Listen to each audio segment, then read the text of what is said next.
What's the meaning of constitute?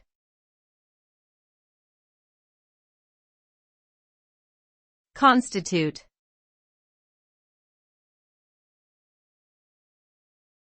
Constitute.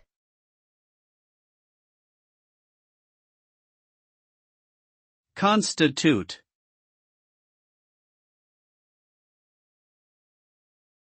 Constitute.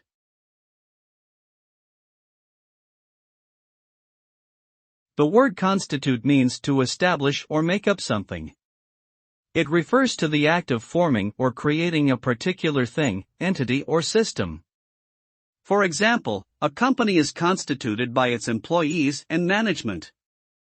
The term may also refer to the process of electing officials who will serve as representatives or leaders of a group or organization.